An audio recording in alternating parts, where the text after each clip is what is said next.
සමහරෙකුට මේ වැඩේ කරගෙන යද්දී සාර්ථකත්වය පේනවා දැන්. ලාභ ලැබීම පේනවා. එහෙම නැත්නම් ජය පේනවා. හැබැයි ඔය සාර්ථකත්වයේ පෙනිපෙනී ජය පෙනිපෙනී තමන්ට ලැබෙන්න තියෙන ලාභ පෙනිපෙනී සමහරුන්ට කාලයට ඉඩ දී ගන්න බැරුව යනවා. කලබල වෙනවා. එක්කෝ එකෙන් උදන් වෙනවා. දිනන්න පෙර දිනුවා කියලා හිතනවා. ලාභ ලැබෙන්න පෙර ලැබුවා කියලා උද්දාමයටපත් වෙනවා. ඔතනින්ම සම්පූර්ණයෙන්ම ජීවිතේ නැති ප්‍රශ්න නිර්මාණය වෙලා බිඳ වැටීම හට ගන්නවා. දැන් අපි ඒ කාලේ අහලා තියෙනවා කතාවක්. එක මේ ගමක හිටපු දුප්පත් කොල්ලෙක් ගෙදර පිලේ වාඩි වෙලා ගේ ඉස්සරහා තියෙන සියඹලා ගහ දිහා බලන් ඉන්නවා. සියඹලා ගහේ ස්වාමීන් වහන්සේ ඒ වෙනකොට අර මේ මෝරපු නැති ලා කරල් උත්තට මතු වෙලා. ඒ සැරේ අනිත් හැම සැරේකටම වඩා හොඳ සියඹලා අස්වැන්න එයි කියලා පේනවා. ඒ කියන්නේ තාම මෝරලා නැහැ. හැබැයි ලපටි සියඹලා ගොඩයි. එතකොට මෙයා හිතලා තිනවා ඒ ගහ දිහා බලගෙන. දැන් මේ ලපටි සියඹලා මේ සැරේ මෝරපුවම මේ සැරේ හොඳ සියඹලා අස්වැන්න මට හම්බ වෙනවා.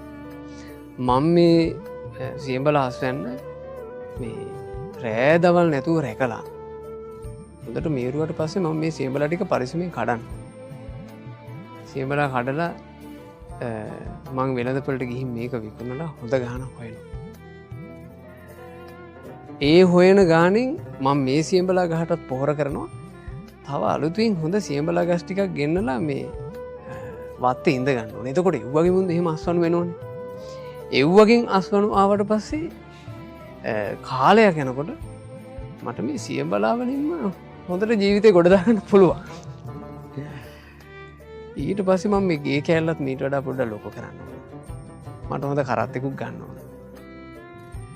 ගේත් හදාගෙන කරත්තෙත් ගත්තට පස්සේ මං හොඳ වැදගත් පවුලකින් මං විවාහයක් කරගන්න ඕනේ. මගුල් පෙරහැර ගේන්න ඕන මෙහෙම කියලා. එතකොට මෙයාට හිතිලා තියෙනවා දැන් මගුල් පෙරහැර මෙහෙන් ගන්නකොට මේ සියඹලා ගහ මෙතන තිබ්බොත් එහෙම මේ අපේ පෙරහැර පිළිවෙලකට කරගන්න බැරුව වෙනවනේ.